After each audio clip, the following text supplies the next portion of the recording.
Narmala kan yam ka nas dial tin kon tin barwani lingwa same ka Nuer online TV channel and wale shang ka baro ka paibangwan ron kina dangro wide jan dangro widen DH to kon ka lere bukon ka link kan yam de ranera mala we ka nas dial kon de link ka right ni kwa same kon yal posye ka tin kon te yen ka gurgwa same ne ya moja pal point ka konyal jak doran ko beta kamal bane ka ta korin kona lat karodian jandan gore de nywa yakel kenyam anda mandunu shan kon nyak mlianung roino gwasa me ka Nuer online TV channel gore jano bana lare tibej ti bana kalinkel kenyam bana rocha ka dobadan en cha kuumɛ SPDF chaja joj kaje dor mishale wunkur dio je doromo dio te ka Unity State bana jelinkel dobadan en mi Unity wala wana dien bana je jogwada mene ka jowadana chalat gwasa mene dor mishal ke wunkur gwad mi chukuru shirumtin ka cha kuumɛ SPDF chala do jen chaje juɔc bana jeling mi kach wala tuɔɔk mandan jikalat gwasame according to information dia ndana jikana lat kendene SSPDF kel ka jangren kon charin mat ko chala do mat jani kenetin kon ala ngwene jani kene SSPDF chan jamilin kel emishit kene meni ka do badan en cha tuɔɔk je ko gor ko bana keling chala do SSPDF shikan la no shikan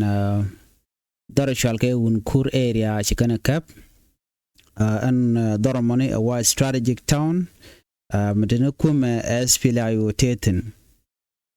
South Sudan Army ke Saturday chikala no chikana cap and Wunkur Keruweng administrative area ka cap kana ka kuumɛ SPDF forces chala no en Dorome Michal ke Wunkur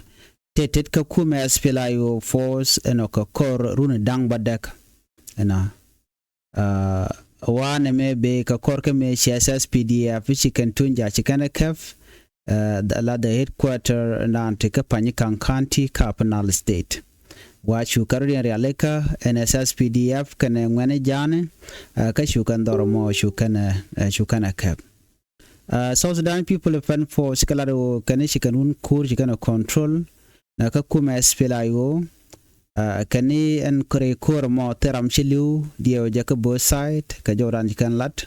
akan teram chiliu ko kuumɛ SPDF ka teram chiliu kuidien ana wunkur wajante ka border dung Sudan South Kordofan state ana ka Kanos Capital state ala Panikan County to the east Jonglei state to the south east and Unity state to the south and west yen gwadana tetin Turmanen yaname wun mishal ke General Kwang Tua SSPDF Deputy Chief of Defense for Operation Jen Nuer wuda monite kel ka jang kanitin kona yos ke jang nan wuda mon titinyur kamane ka jom chalat gwasme chalat no jen chawu gwel ka wunkur gwaddan en chadina SPDF cha ka joitin no wacha jen ka tunja ka tunja jen ka tunja ka wunkur no akani gor kano de kan border de kan gak they say we want to close our border to block any support with ammunition from the enemies of peace. We appeal to citizens to return to the liberated area, but without carrying gun. We want to silence the gun in this country so that people can focus on production, farming, and cattle rearing without fear of insecurity. Kajom jikalat gwasame kan gur kono bikan border bikan agak shol kan werno ka Humanitarian ke enemy ka point and would shall ka me Kwang Tua and Nuer point manager manager ling machalat gwasame wunkur madaga itarar manum bare sa itnin ونص يعني منطقة عررو بدون قصار والجيش بتاعنا مورال بتاعهم فوق الباقي النظافة بس من الشارع منين لتونجا ما بكون في حاجة تانية فضل نحن دايرين نقفل الحدود بتاعنا عشان ما يكون في دعم بتاع السكيرة من أعداء بتاع السلام an jo shaling jo mi be ka kanu kan shikan nuääri shikan ga jo gwadan tiketin win milameja general mishala don call daw a commander ka SSPDF division 4 kan it kon sharin mat kan nuääri kon amoy ka yo kin mi yadit kan it kon shilat no shikan dor nuääri kan ke kan shol kan nuääri no de ga lo jok ko de kan wuten gwadamo ishine ne kon la jitara chine ka jo kan gone no bia lunjo ka chine gorno yen e bia jalkel kan etin kon tin la kinere te kamech no tega tur me kan nywa gwada me gor ba nywa yekel kan chicken nuääri la men kan ga chicken ka kep ne te kon la kuumɛ SPLA ayo ba nywa yekel tura menen yana me gwasa me na ka man nuääri tinde kel ke kuumɛ SPLA ayo gwada dan en chika jenten waji SPLA ayo kan mai kan yot jawadana chala kuumɛ SSPDF beje kwenye gwasa mene SSPDF troop reportedly discovered several families, Nuer family, including women, children, and elderly people believed to be relative of SPLA soldier who had withdrawn from the area, living in difficult humanitarian condition. Jolat kan magwata me ne dishanente kan Nuääri ya banpin kuumɛ SPLA ka jawadan chala da kuumɛ SSPDF wachi do dawi ko lokan jen sha bando ne ka ba lokan odong de ka jen kel ke kuumɛ SPLA ko kan tiken winami ka jen den chi kuumɛ SSPDF chako jeg gwada dan chako jektin no ka chala do chiken ka yo kaf chita mishana no chiken ga nyur kan ka pinya mana gati tiene no te gar tien tikitin ngai kona kuumɛ man la kum kirmi yadit ti ko let kan ka te bej no michigan na jek dong da la chang wala ko dong second go mo kerek ba do bichigan ga rot pinga jamo nyu de jen otirek teten so ne de ti kan war content jaban pin ki gwada china withdraw ten ko ngai content war la jalo no dong de ka jen ngai content ya la content lat ko ren gwasa menen so na mene wunkur dor danen chi SPLA yo chi jen ten ka korun dang badak chi man chi yo doten kana gat eno kata danen shalat ke je gwasa me SSPDF kana kuumɛ SPLA yo ngai kon yalan wo kadeti shi mal chi gana tan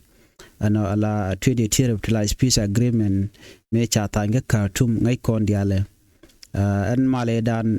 jandong kwal goro gor ke jamo kuumɛ SPLA yo batti kum kirm yadi cheje no no de jagor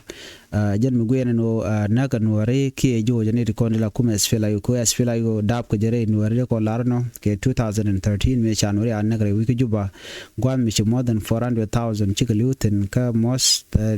people more than 20,000 woniam ka nuääri sha masaka ki sha naka jan dobe dan sha jan sai ke je mishir na mo chaje be yar chede ngai kona shikir mi yadit she blogo no ba mal be jeno ngajen mukula te kajen shoje dire ko nen wala ala kuumɛ SPLA yo che korshe je gor but ngur kir mi yadit gor jen wo dare nuääri dare ka nakke dare ka joy gonde ke dial dare power dar te ka da ja kan chede ngai kon won bon wo gor kene lungono de kan nuääri de kan ka joy so mishit kana me mishora la re wishin winami gwada dana shi kuumɛ SPLA yo shi ka withdraw dar shalke wunkur eno shi dene SSPDF shi ka shodo re wich ngoda ba ka jom chalat gwasa me kuumɛ SPLA yo kane letken tactical withdrawal ko lokono bigin ke kuumɛ SSPDF ko joran cha gorgo men ci United Nations ci kan won ci kan top ka ta dan ndongure ko kan ga jare wi ka South Sudan shit ke United States ci kala do ne rikten kon lat ko rodi re wi ka South Sudan gor kan de ka kapchong kam nyamande lat de Dr. ma cha de ja kon cha jo mo cha ja kwen ka ta dan en che to ko je ban yo wo ka la radian me de kon lingwas mene jo ban la ling me de kon tin chana me chiro da lat no thiaaŋ no but bora ke kwide no wala mandana kore chi tok thiaaŋ re which ka Nasser no te kore tok thiaaŋ kam Nuer wa ami kan ne de kon la din SSPDF no thiaaŋ ko war no cha kor ma cha report ken am chana ko right kamana le roda re which ka malakal gwasmene chi kon dia la ngaje no re wi ka malakal antama ka jen gwadre kontine china chi ga dwal mdi ta tuɔɔk no ka jo chalat no koromo no teten ko dera tuɔɔk but en kor ta dan ba to ko je janani ma kwach chala no jana gor jano de dakre ma cha de je release ke de ja kamra re ti jen gwada dan en cha yentin kana doblam ba lokir mi yadi de jane che mi chira ma che belat ke chana che ka be kamrar ken ne to kontila de ne ke kuumɛ SPLIO but mi chena me che ma kwa ko le jogo no mu ka na sha ja gor no bia ne to kontila tin cha yen sha ga be kamrar nyu de jeno shikoro dan biling shikoran biling ka bitene kortin kam dan mu ka na sha jom shikana me sha jalut chima kwa che kum kim yadi che jogo no lonya dakre machar mu yen dakre machar lon bana teriak binero darit binelo jok bine wo gwada dan binetin ka yot mishit kana me sha linga no sha delegation sha ga jak waje convince ka gurga jaban wo jande je jur badjen kana no no ba je jur of course kana no ko ngai kon ma kwajba ramla te keriya de kamana na chalat che biet ka kor gwam ber long ne ka kan pas tang bakal dial te che wo gwada dan sha jak delegation ten chu biet ka tai dan sha jogo je bine ne to call a politician but afterward ka ta chi kor chi go woni amane tama she ngajeno an gwal mislead nya so kujemo chen ga chen ga bele jago bikaliu medan cha to kana su chana nektin den karwa cha to ka fan ga karwa cha to yund state karwa barai now jene tam ko baraj cause en gweje kume medan de kume dara korpal but kume cha ko nega helicopter ti dial user ka especially the control ke tad melet kena me beje long cha jom cha to bono right now chen la goro dong temi gorno balat point de endora shal ka me e malakal beje da kia panal jenta dan en shelat keje ngai kon diala togo no ne ko shala ta na ke kan nuere nang mujek nang kanong nuere kalet kan te beje long te chego ajen mi sha kulat gwase me makwaje no chena gorno ba mandana lat kan beje liang pin so ko kuje moni ba gorno ba bawre wich so mi chirna me mi shalat gor de kon dial te ngaitin gwase me shaje chi report no makwache chop doran shalke EPG la che chop PG tiega kan doran shalke me malakal ne me jen malakal mo kon gwada mija na mene PG jen gwada dan chala ramdan la commissioner chi PG la PG county gwase mene na me jen PG county ka canal port jen gwada dan en te right now no kete tin bokan ne diala ko kena content chala da ken lo tieken ke dine SSPDF ka somewhere around there ka joda na chala da commissioner and commissioner men dana chala lung chewe go region wo de lo ke dini ko de kan makwaje de kan o moy kare gwada dan teten of course mishit ken me ngai korno shedem tok medon ko en makwai tud malade gono ba jor ba jelin cause bukum kim yadit no bana ba kalun ba che kulanok so she commissioner mish uri shal ke un mirtin gwad mo de wud janga ki utada ba je message yu to ko shal kim yadi den do de te ko midiyen lat ka kui ka mandana lat ka jani chine ringantame chine wuka PG county ke chine PG county chine ban pin ko tenere kondila de ni Nuer wayam te PG so chigi yu jere which ka jora ni kalat ke je chiriu nen dong wan chigi ringa malakal gwase me so ka malakal chine ring wan chigi ring dor shwal ke chigi ko unimis no chigi ko unimis lo gor ka no de garu en tawtin wana most people chigi na ngoj ko dal na ka mandan bro de lat ko kor gwasen be jen menen yana antama chi dwale yu to no chinai dali wo malakal so mu guen mishit kana me mishi ma kwachela do ne ka chuchken ngum belel na kaneka so yi kana chulin ko kuumɛ SPLIO kana Nuer waya mi wachi goren yo matkel SSPDF jenta da nan kana je kana men lat ke makwaji jene jala kuumɛ lo lenya ne ideal so jo meni chemal kalche je non reng mi long ko shika dier ko gi kana no mu kana shikir mi yadi de no sheja gorno be reng ma char be jalun ke be doblam be ja law ko baraj kajen peace negotiation lat kana me chala do no na me shabagwa be wonere ka mo kan yam ajen men yana tam kun war ku ko lawur an wo de kan ma kwai tu de kana kamrar de kana watch gwal dana che bentin lo de kan lo jog de lo ka yot of course ngai kono no chi ma kwache no ma kwach final word chalat chit ke jor men charling gwad a jenen makan apenal makan conduct shebe gwa ko apenal beda ko mu kan a cha ring ma cha jalun so tele option den bukul tikamo so de en distant gwad me ku jemi tyaka long and distant duar chal pg ne kon pg ko dormi tak gwad me de nen ngo kana yer ku bas tana do ken ku yer ku jemi so en me ke lu kwaje ok fa 18 kon tila Nuer wai ami ke 18 kon tina tila tin de kel ke guk ma kwaitut so right now chadwal mdi che non ka wuje chal ka me e malakal ko tieke kon yire me ke le ba ngonge kuje tiak tel mdi de ne balat wona ken kuje mi den bi ke chop ka panal ana ka malakal so dio je there are just one day ke few days bi ke chop wona man so ko chi wicha tiak gwad me chimene ni ma malakal chaje guje okay mi be ma kwaitut be chop gwad men so chinayo dwal na ko yin misne dia unless mandana bi pega kora me enemy she came yadi che dakring machar che jalu kan doblam so bana chu rach ba peace ba yulat ka dobran elat ke je ban mi logo jen go be kan bikaring machar bikana lo rete jen so nyu de jen bi kor bu wonyam cha kor ba cha je bipel gwasemen en 18 kon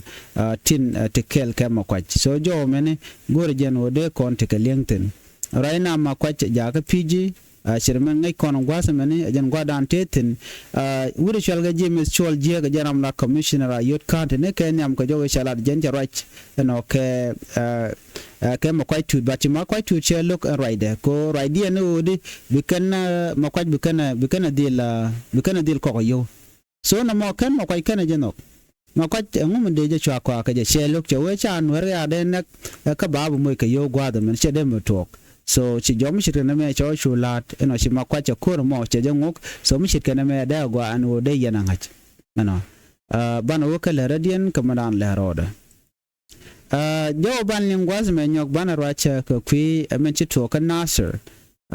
tiang ka wer shala do Nasser ti ka kurm chi to tin en kurmo kam Nuer wai ami ken SSPDF gwad me shigorum tin ka jo dana shala wa kurm di chi kurm tot so ko kujamo wachi na tikan to kur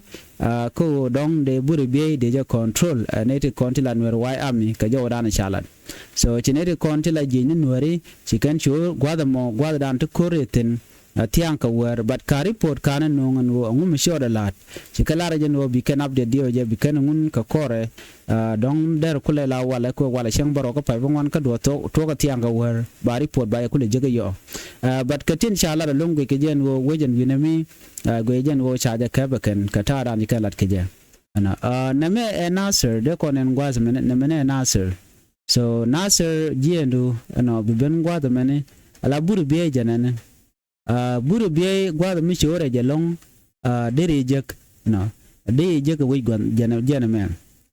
burebiey jana mene so ere burebiey gwada mene ne ten kontla de ne kirm ya de teka de nen ka dole te gwata to yirne dole me ka dole ken okay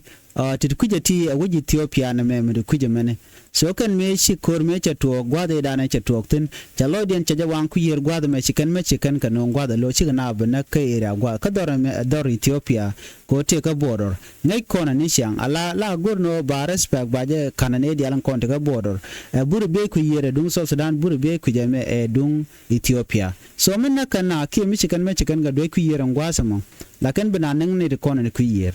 adin ngaji no na me ngu ariek why are they doing that ko bigna benang ku yerol bon o kan ngai kan no Nuer ka kel mi chige yet ku yer ku jemi a chige yet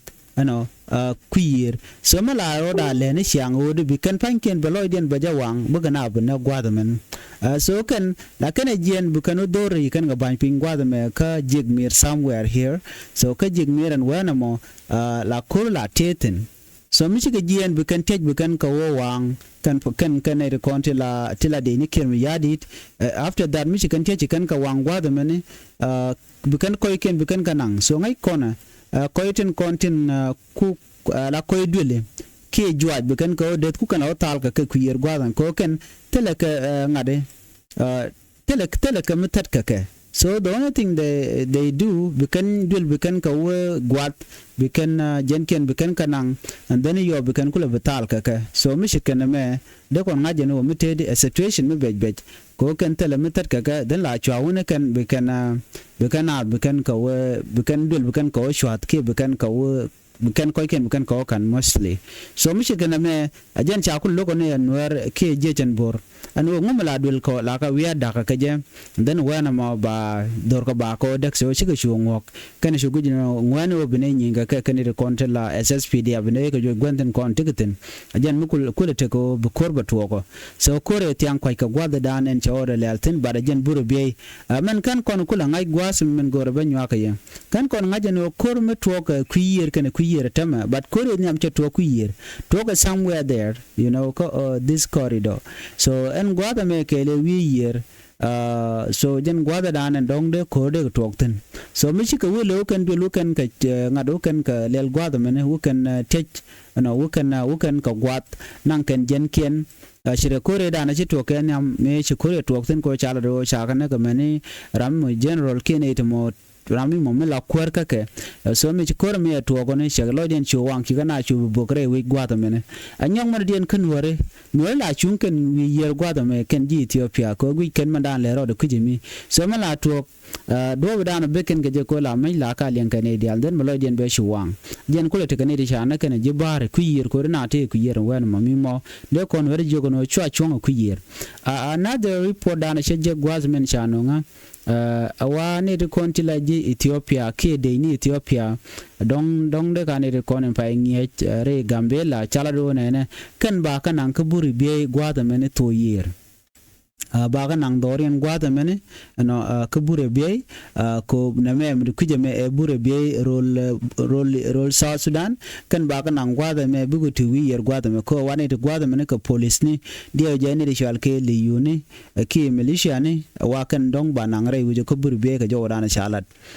so me shalan is to maintain peace and chikan la de ken gor ko no bi mal bo ben gwada mo ko sha na cha biya wi na ka bang jo ke kum South Sudan no de ken boro de ken respect ye de kan lot ko shikana dia ne ku yer so jo mo sha kwen goro de kono linga tara na che to ka je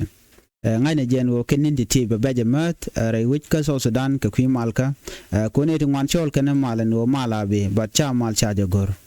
jem kwen nen tam to ko ngwan te geten